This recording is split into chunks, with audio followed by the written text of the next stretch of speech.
going through what I've been through, with my OCD and the suffering I've been through was able to for me to get, in the type of mindset of something. Um, and I guess my imagination, I just knew the direction. I had these two choices, and I chose this direction. I thought, man, this is going to be great. And so I was just able to, I guess, put myself in that situation and in that life and write it.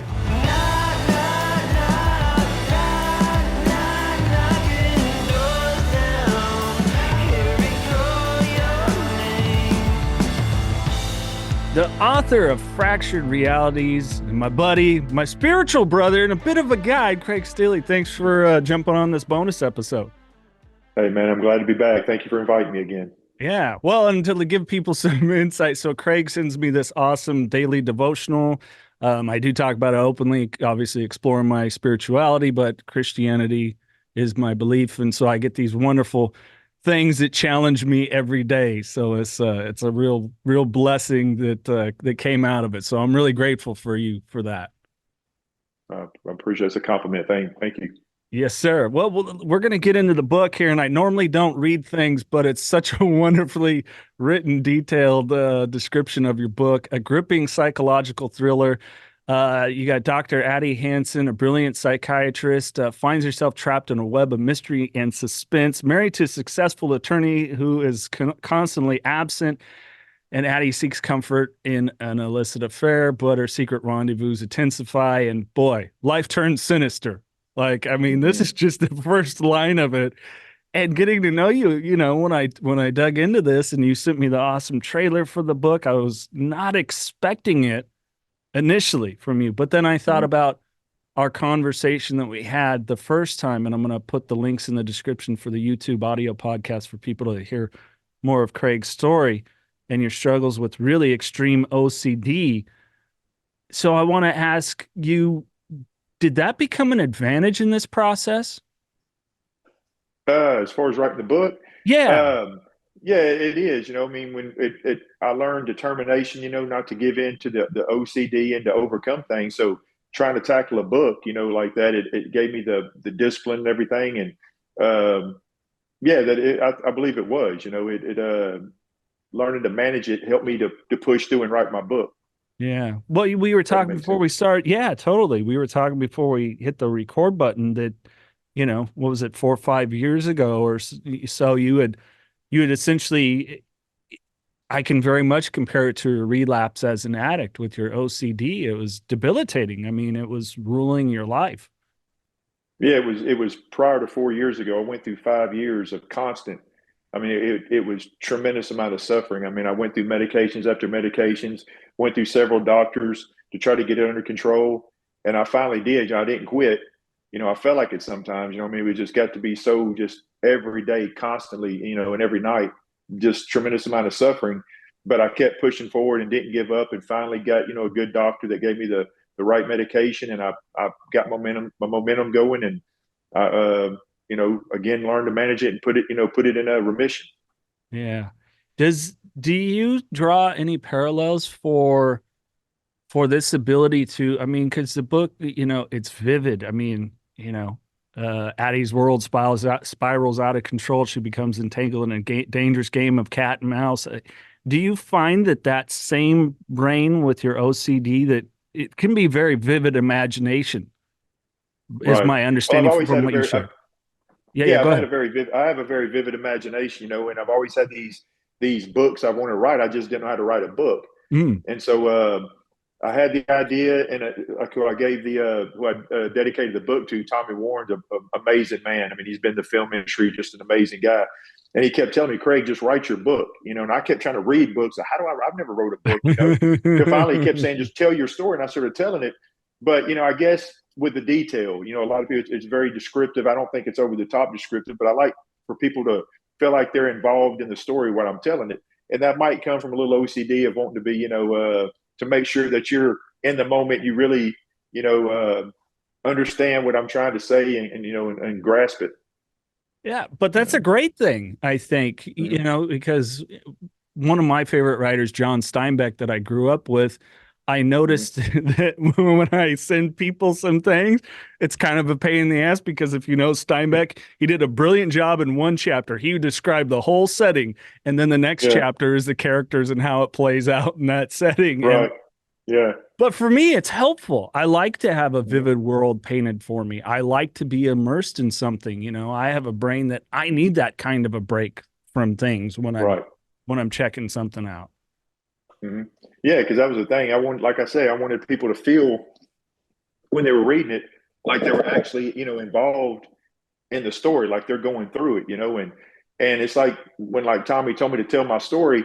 When I tell stories, I like to be descriptive. I want the like, what's the weather like, and this and that, and go all around telling it. So that's just how I did it. That's just how I told my story, and I'm getting nothing but good feedback off of it.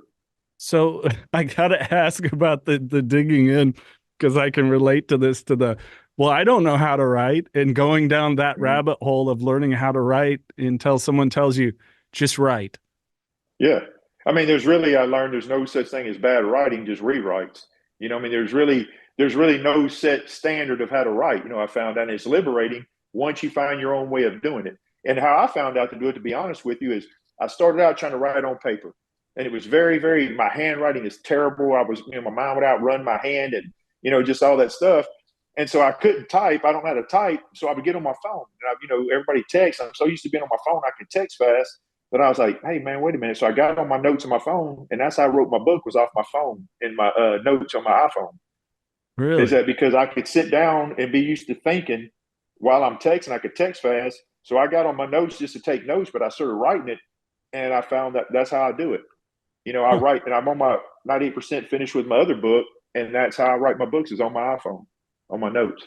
So are you actually texting it out or are you dictating and then kind of going back and amending? No, Or? no, I'm texting. I'm just sitting there just telling my story, which I get the skeleton down, and I have to go back and redo it and redo it. Then I print it out. But once I do it, it's already like typed. And so then I go back and look it over and look it over and add things. But if I'm at a doctor's appointment, or if I'm waiting at something at work, I can sit there and I can work on my story. If I'm in a plane or whatever it is, I can work on it. So that's just my way of doing it. Like I say, there is no set standards. You read all these books about how to write a book, and I'm so glad that Tommy gave me that advice, because I found my own way of writing, and I've got my way of doing it now. Yeah. I, Yeah. I was going to ask you if you got some terrible advice on the writing. No, I mean, are you talking about trying to tell me how to do it? People Yeah. trying to give me advice? Well, Yeah. not really, man. Is that I would talk to Tommy, because I talked to Tommy about a lot of things, and I would mostly go to him for advice, and he just kept telling me, Craig, there's quit reading on how to do it and listening to other people, and just tell your story. And so I would have friends that love to write, but they've never published anything because they get caught up in the details. Like, I'm trying to think of the names of the character, and for me, I change the names 3 or 4 times in it, because I just write a name of reference. I don't put the exact name of who's down there. I just put Bob, because I don't get hung up in the details like that. You'll get, frustrated. So I just found my way. I just started writing it. I mean, just like if I was going to tell you a story, that's just how I would type it, telling the story. I mean, that's my way of doing it. Right. What kind of a mental space do you have to get in, or is it kind of when inspiration comes? I know some people are very diligent that they're just like, hey, this is the amount of time I'm going to X out and I'm going to sit and I'm going to focus on it and get something done, or when I'm inspired. And the reason I ask that is that when I first really dug into my recovery 3 years ago, my sponsor at the time was just like, no, you're going to have this set time. You're going to sit down, you're going to read the big book, and you're going to follow exactly what I need you to do to start Hmm. getting this going. Much like how Tommy was like, dude, just write, just go. Right. Hmm. I mean, as far as how I get inspired to write my stories, I have a very good imagination. And actually, this book right here, and I don't want to go into details about personal stuff, but I was actually in the shower, and to get the idea of this show, and this is honest, by the time I put, there's something that happened earlier that day. And by the time I've had shampoo on my hand, because I know I'm bald headed, but I still use shampoo. By the time I put shampoo on my head and did like this and did my head and rinsed it out, I pretty much came up with this story. I don't know how I thought that fast about it. I didn't have it all how it was exactly going to be, but I came up with the inspiration for this story, and it hits me like that. Like with other books, I'm going down the road thinking, and it just comes to me. Yeah. So I had like other books I'm writing. It's the same way. I hear that a lot from people, and I certainly do have those moments of, of shower or other things in the restroom, so to speak. And Mhm. you're in such an interesting, or driving for that matter. Lots of Yeah, a times lot of drive. Yeah.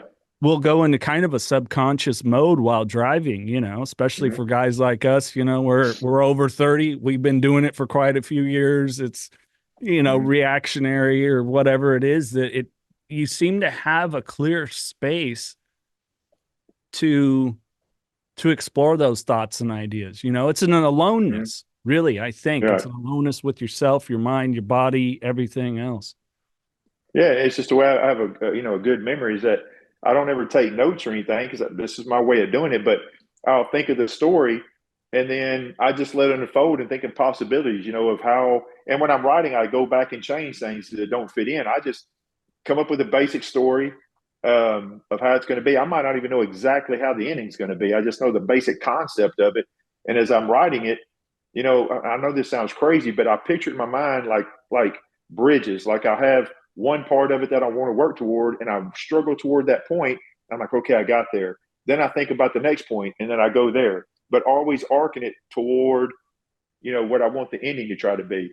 Hmm. And that's just how my mind frame is I don't try to look at the overall book. I take it in segments of, okay, I'm gonna get that connecting dots. Like, okay, this is the point in the first chapter I want to work toward. Okay, that's what I'm gonna concentrate on. And then the next point, I'm gonna go from that point to the next point. And that's just how I visualize it in my head, of, Hmm. doing it. But always keeping in the context of working toward the end. And I'll think about it in the big scope of it, but I have it broke down in little segments of working toward that next segment. And it doesn't complicate it. It makes it easier thinking like that. You don't get overwhelmed. You're just like, all right, man, right now I'm just going to work toward this other segment. I think And that's a that's really just, great way to approach any type of goal. And I've not thought of mm-hmm, it that way, like little bridges. That I'm a visual person. That's a wonderful mm-hmm, visual that maybe it's I don't know, maybe it's a fitness goal, right? I mean, yeah, I know for me, I start and stop things really quick because it's like, all right, I want to get into like a boxer type of shape, and it's like, oh, I can't hit the speed bag. Well, I got to remember I can't hit the speed bag today. You right. know, Yeah, it's yeah. that. It's like, I boxed and that was the same thing, is that, when I take people, and of course, people look at different fighters and they say, oh man, they make it look easy. I better go to the gym in 3 months, look like that. I'm like, no, no, it's a very long process of going A, B, C, D. You just don't jump to a heavy bag. But what back to writing is, I don't know. I didn't really have a set way of doing it. That's just the way when I went to do it, and I'm visualizing it because I would be like, okay, in this part right here, man, I want to really write about getting to this point. I want to describe this. So when I get there, I'm like, okay, I accomplished that. Now the next part, and it's just how I did it. Yeah. How I continue to do it.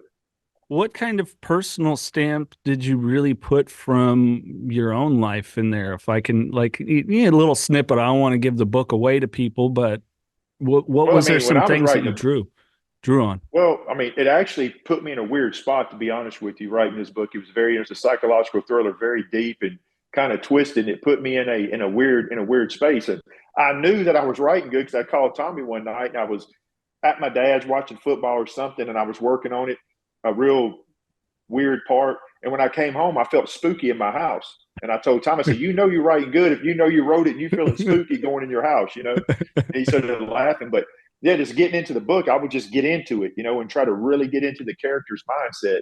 And I don't want to give it away, but Yeah, to get into it and in that world, and it just put me in a weird spot. It really did, a weird feeling for a while, you know, yeah, of yeah. how I I do. want to be. I do. I know exactly what you mean. I have Yeah. moments of that where if I think back to some past things and even my transgressions, like the spiritual challenge that has been put in front of me, sometimes my vivid imagination will even run. So I know I Yeah. know what you're talking about for sure, where Yeah, I get. and like this, yeah, in the book I'm writing right now, is a romance love story. Huh. I mean, I know I went from this psychological thriller, this weird stuff to this, but I have a broad array of interests. But it's not. It's based on an old relationship of mine. The emotions in it. It's completely two totally different characters, everything. but it's the emotions that I want to Mm, write about. I'm really enjoying this one because it doesn't put you in that weird spot, of a weird dark place, but it's I'm enjoying writing this one.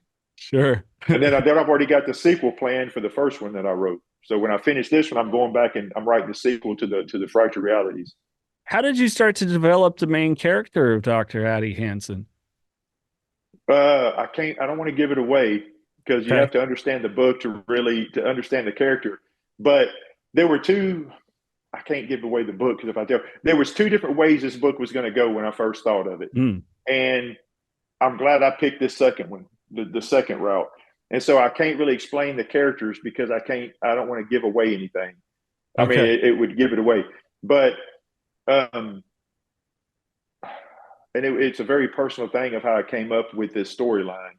But uh, you just have to read it. Then I'll have to tell you about it. If you read it, because I can't really tell you without giving away the story. It's got a Well, good, very good twist at the end. all right. Well, the reason that I ask is because I know, I mean, as men, it can often be very challenging to step into a character with, a thriller, and it's a psychological thriller. So we're obviously getting into the mindset of this doctor, this woman. That's a really challenging place to go to. I mean, I just, if somebody went, hey, write a psychological thriller, main character is a woman, I would be like, oh, this is a challenge that I'm not sure how to face right now. And that's Yeah, why I and I asked. guess, yeah, and I guess going through what I've been through, with my OCD and the suffering I've been through, was able to for me to get, in the type of mindset of something. Um, and I guess my imagination, I just knew the direction. I had these two choices, and I chose this direction. I thought, man, this is going to be great. And so I was just able to, I guess, put myself in that situation and in that life, and write it. I don't know, how to Yeah. really explain it. No, that's okay. I Yeah. kind of understand. Sometimes we have these moments where clarity comes, Hmm. Well, I mean, and when I started writing it became clear. I mean, it really, as I was writing, it became very easy because the thoughts just came to me, the ideas just kept flowing. I started really getting into this book and really writing and getting into the character and the different characters in it, and knew what I was wanting to do, and it became fairly easy. It's just like I say, it put me in a dark spot. I really, even when I finished it and I went over and over and over, then I got it to my editor. You know, even when I had to go back and do revisions, I was like, man, God, dog, I don't feel like revisiting. You know what I mean? Like, I was glad I finally come out of that space. Now I got to go back and revisit and do some little things in it, and stuff like that. It was that way writing it. You know. yeah, yeah, I mean, that's incredibly relatable. It took me a long time, Craig, to get really comfortable with a lot of the dark things that occurred in my addiction and or life to be able to keep them close, so to speak, to Hmm. keep me on Hmm. the right path. So I couldn't Right. imagine the part where it's the imagination and sinking yourself into this world that I would think Hmm. there's some trepidation. I can see why you want to do a romance based book before you go Yeah, back it to was this kind of character. And really, honestly, really, it is. I'm kind of like excited about writing the second one because it's going to be different, but it's still going to be a very psychological twist to it. I'm excited about it, but then I'm also like, I know where I got to go. You know what I mean? yeah, And so it's tough. The romance when it's not, it's just fun to write because there's no. This is a very psychological, thrilling suspense book. This Fractured Realities. This right here is more of just you know telling this story and just this great thing that ends up being a great thing. And so it's a relief. It's not as near as tough. You yeah, know, yeah, because you have to in this book I had to think kind of twisted. I mean, it was sure. to think like that, and it was very like in a dark spot. And I people were would, like, "Why do you want to write that?" But I was like, because I like those kind of movies. I like those kind of books. I like things with psychological thrillers and this kind of stuff. So I wanted to write it.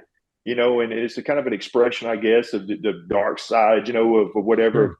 telling it. But I wanted people to read it because I believe they would truly enjoy it. The suspense, and everything, and what the ending is happening. So I was excited about writing it, but it was just getting in there to tell the story, and getting the mindset. That's what was tough. Well, and you know. I think some darkness can dwell in all of us. I mean, it's a scary place to go. Was there ever any moments after the fact that it's like, oh my gosh, this is what I've written, what I've penned. Like, where did that come from? That kind of a self-exploration? No, not necessarily. I didn't look at it like that because of, I've always known I'm a deep person. At times I can be very deep and that, but it was a more of after I read the book going, wow. I mean, this is a great book. I mean, you wrote this, it was a relief to get out of it, to be done with it, but it was also like what I've created, is that, and I wanted to write it actually. And man, I wish I could tell you more about it, but I wanted to write it to where when the person's reading it, they go on this journey too. You know what I mean? Sure. They're going down this journey of figuring out what's going on in this mystery. I wanted people to feel it. And so I try to pick the words and the going through, the sources, different things and trying to just find the right words to capture what I'm trying to say. Do you feel that writing is like a perfect craft for your mind? And I mean that from, you again, people go back, click those links in the description here, Craig. I mean, you lay out very clear where your OCD through childhood and the challenges that it is, but that this is a perfect outlet for you.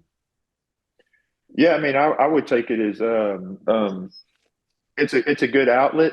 Um, and it's different because I never thought I'd better write a book. So it's something that's when I'm doing it, and to be honest with you, I'm not a lover of writing. I'm not ever been Mm, a person that's like to sit down and write. That wasn't my thing, and so it is kind of a chore sometimes, to set time aside and work at it. It's not something I truly enjoy, but I know it sounds kind of a contradiction. Irony is I like writing it, but I don't.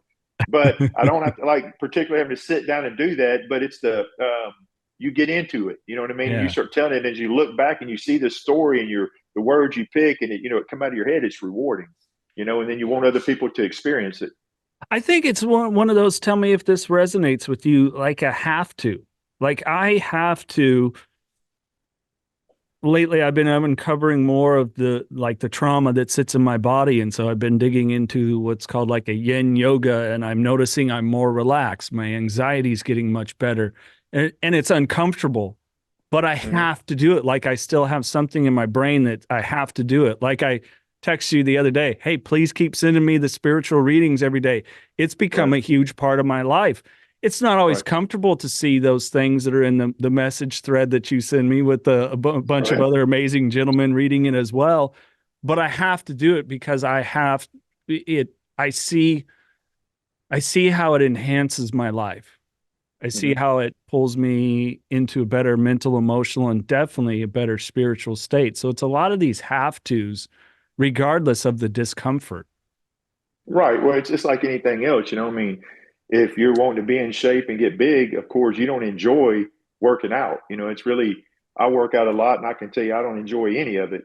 But it's, in the outcome of it, you're going to feel better, you're going to look better, achieve these goals that you have to go through this, this discomfort. And I guess it's the same as writing a book. I want to get it out there and tell my story. And it's just the discomfort of having to sit down and really take time out and do it. Yeah. Yeah. Yeah, Uh, if that's a good analogy. no, it's perfect. Like I don't Yeah. hey, I'm gonna be watching it, I'm a Tyson guy.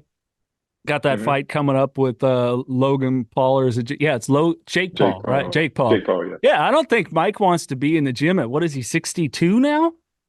Something Nah, like I think Mike's around 58 because Evander is 61. So Mike's 57 or 58. okay. I don't think he Yeah. probably wants to be in there hitting the speed Right. bag and doing all the gloves and everything else with the coach, but he don't want to look a fool in there. And it's just Yeah, the things right. we got to do. And I can tell you, he don't want to be in the ring getting hit. If anybody ever tells you, I like being in the ring getting hit, needs to have a good psychological evaluation because there's nothing pleasant about being in the ring and getting hit. You know, it's Yeah. the thrill of the fight and over, other things. But yeah, to use your example, correct. He don't want to be in the gym at that age, but he has to do what he has to do to better, perform like he wants to. But I think, tell me if I'm wrong, and it sounds like the training, that you did in the ring and even on your mind and your spirit really plays a good hand in the success of getting this book written and putting it out and everything else. Yeah, boxing taught me a lot of stuff. It taught me to, not quit and to keep going and through life, even through my suffering of pushing and, keep going and just a good work ethic and struggling. Like I say, you get the momentum going and there's just, that's just, I don't quit. I don't stop until I achieve what I want to achieve. You know, Yeah. if people tell me no, you can't do it, it just inspires me more because I know that I can do it. It might not be today, it might not be tomorrow, but I'll find a way of doing it. And so uh, I'm just used to not quitting. If I'd have quit a long time ago, I'd have been in bad shape. Yeah. You know.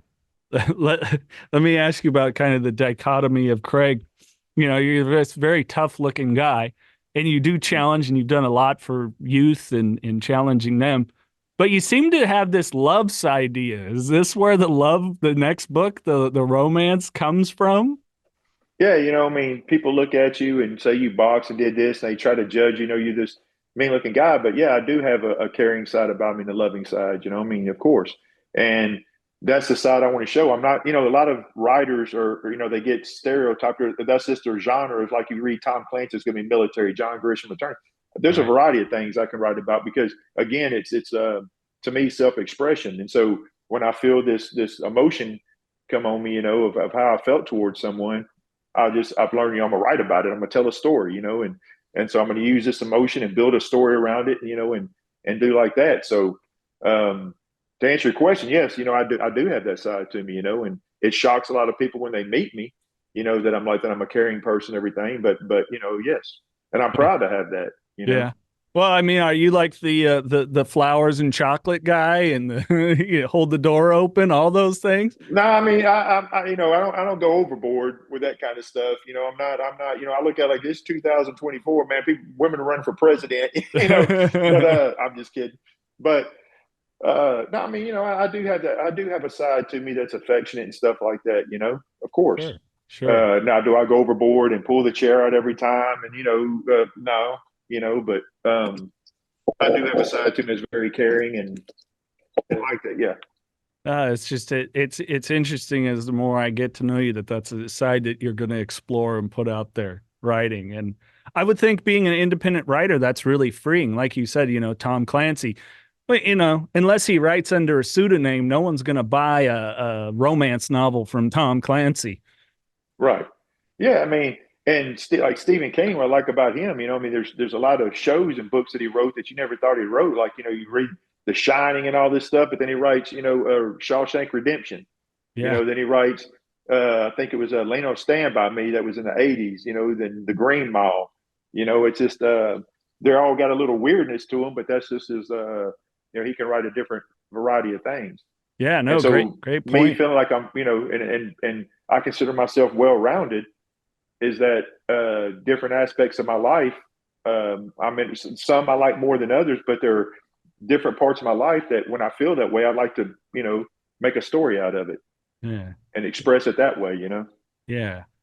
Let me ask you a And question then, because you do have some connections. So if somebody, because one of my favorite sci-fi movies of all time is Total Recall, and it's God, I'm drawing a blank on the name of Dick Dick Harrison. I can't remember, but it's a short story that it's based on. Like it's not even called Total Recall, but it's a brilliant kind of like start. And you have that here with Fractured Realities. right. So being that you have some of these connections, if there was to be a movie or TV show, do you have like actors maybe in mind or a director or directors that you think could Sure. really, Yes, I yeah? do. I do. And actually, it's funny because me and my entertainment attorney were actually submitting today to agents and everything and just different things to try to get this made into a movie because I mean I believe it'd be an excellent movie, and so we're actually working on it and having by Wednesday we're sending it out and submitting it, to try to get it made into a movie. Right Yeah, on. exactly. Yeah, and I So already have in mind. Do that's what? what, yeah, Of go ahead. course, I want to know. when you pitch, movies, you're not going to pitch it to a director that does comedy or a producer. You got to pick it to the person, and I have it in mind with a similar type movies, that they've done, and screenwriters will try to get it to. because I think it would be an excellent movie, you know. And it's not a long read. It's a novella. It's a short novel, and I wrote it there for several reasons. Tommy Warren actually is the one that recommended that, saying instead of trying to tackle this massive novel for your first write, why don't you write a shorter novel, you know, and it won't be so daunting of a task. But then I thought about the plus sides to it too, is that being a first time writer, people are kind of reluctant to read 250, 300 pages from a guy that, or spend 17 or $20. Yeah. But hey man, I'll read a short novel, you know what I mean? And it's only $5.99 paperback, you know, that's no money.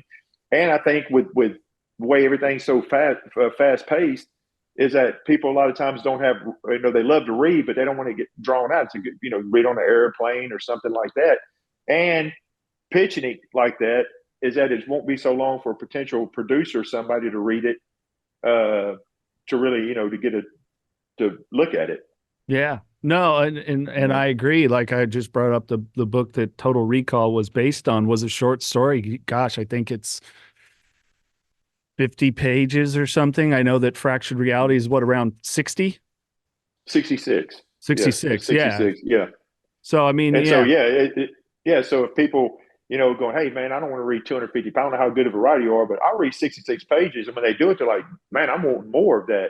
You know, that I wish it had kept going. So it gets how good of writing you do, you know, and lets people see it. And it wasn't such a daunting task of saying, man, I got to write this long, you know, novel.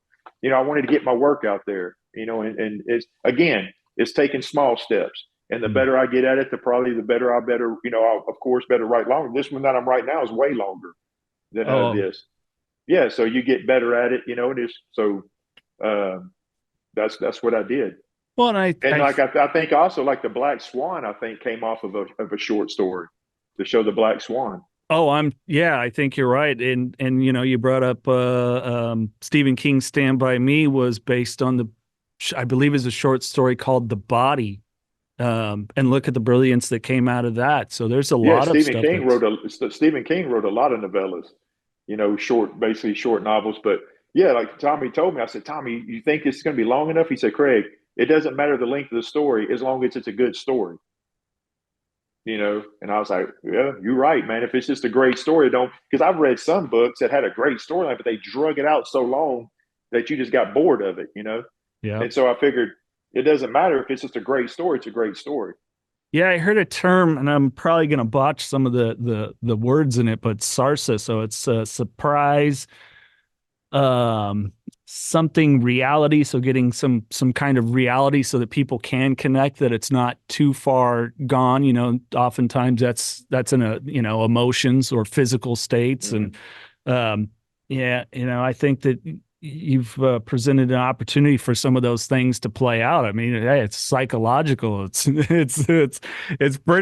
gnarly, you know, it's kind of, and you leave that good, okay, where the hell is this going to go? Content in there. Right. And it catches you totally off guard, you know, and that's the part I like. I don't want to give away too much of it again. You know, I know I keep kind of pushing you off, but I'm like, man, no, that's okay. Yeah. But again, you know, I think it's just going to make an excellent movie, man, because I've seen movies that have kind of the same, not the same, but kind of like that. They've done excellent, you know, and I think and that's what people tell me, man, this would make a great movie, you know, a great film. Even Absolutely. Other people that are in the film industry have told me that. Absolutely. And so I'm really excited. You know, I made that trailer, you know, because I was like, man, I don't think I've ever seen someone make a trailer for a book. You know, so I sat there and I made this trailer for the book, and it's got a lot of attention. It's made people really want to read it more because, you know, you've watched it. It's pretty, you know, it gets your attention. Yeah, you know? It's really well done. I can't think of too many. The only other one I can really think of is Carlos's book, KnockinDoorzDown. That side that inspired this here podcast, that there was very much so that put it out, but it does very much a different genre. So I'm going to plug that in for people right now to check it out. Immerse yourself in the gripping psychological thriller, Fractured Realities, where we accompany Dr. Addie Hansen, a brilliant psychiatrist, as she finds herself ensnared in a web of mystery and suspense. Married to a constantly absent successful attorney, Addie seeks solace in an illicit affair. However, as her secret meetings intensify, Addie's life takes a sinister turn. Strange and bone-chilling events begin to unfold around her, leaving Addie questioning her sanity. Mysterious messages emerge out of nowhere, taunting her. Objects relocate when she's alone, and eerie whispers resonate throughout her desolate house. Could it be one of her disturbed patients seeking revenge for perceived slights? Or perhaps the man she's entangled in a dangerous affair with, or her own husband who might be harboring dark secrets? As Addie's world spirals into chaos, she finds herself trapped in a perilous game of cat and mouse. Every step she takes towards the truth uncovers shocking revelations about the people she thought she knew.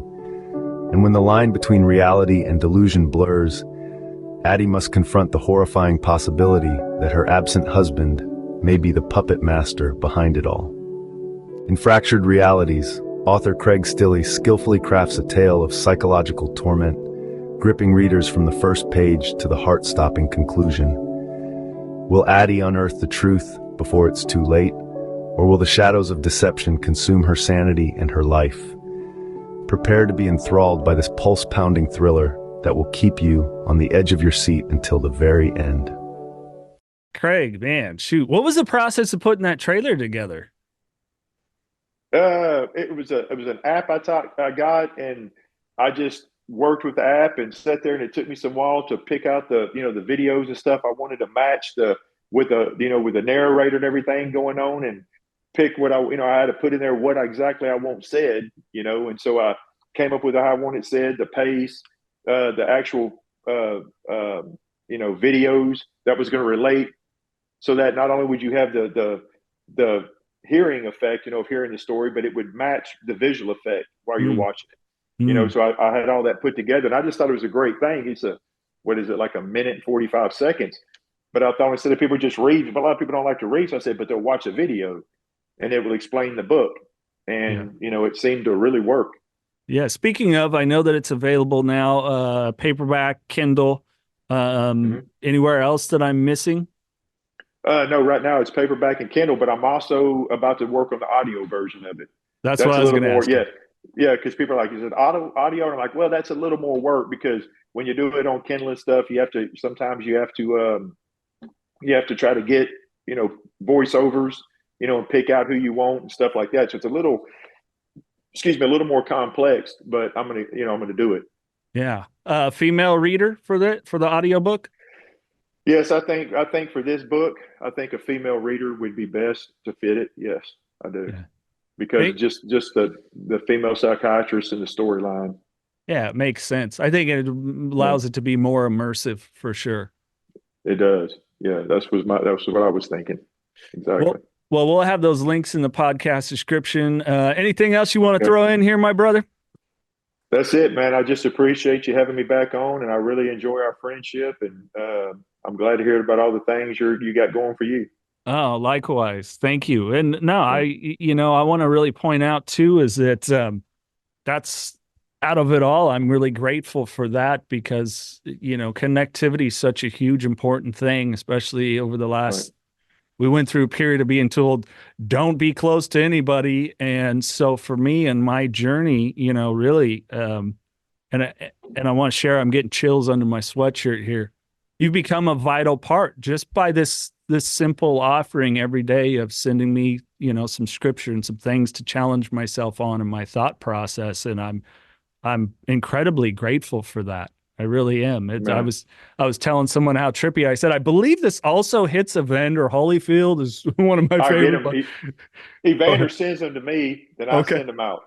Yeah. See? So if I'm ever late, it's not my fault. It's Evander's fault. It's his fault. Yeah. Okay. Because as soon as I get them, I send them out. So sometimes Evander's busy, and so I'll get them a little later, or I get them on time. But so if you don't ever get one, or you don't get it, it's because of him. Okay. So now I know. Yeah. That's funny. And just a weird way of how life can work. I recently spoke at a high school, and they were asking me, how did your life change? And I sat and I thought about it, and I said, don't take this as like me boasting or something, but in a weird way, I promises that I made to myself as a child somehow just magically came true. Like Charlie Sheen, one of my favorite actors, And I don't sit back on and go, wow, yes, I'm more important because I talked to Charlie Sheen twice on a podcast. Hopefully those help people. But in a weird way, I was like, wow, I shared screen time with this guy. Well, that wouldn't have happened in sobriety. And the things Right. that keep happening as I dig more and more into my faith that are magical, that wouldn't have happened either. One of them, my partner and I, she and I each sponsored, our church does, I can't think of the name of the organization, but kids in impoverished areas. And we got this nice letter from the little girl that ended up choosing me as the Oh, wow. sponsor. And it's like, that happened through faith. That happened through God. That isn't me. It's like $40 a month or something, and all the stuff that it helps this child with. It's Right. all these beautiful things. And I think like you digging in beyond the challenges that were in front of you that have now become an advantage for you, and doing this kind of stuff, putting out this literature that maybe, little kid Craig could have only dreamed of, but somehow you fulfilled that promise. And I think it's just, I don't have any words other than it's fucking awesome, brother. Yeah.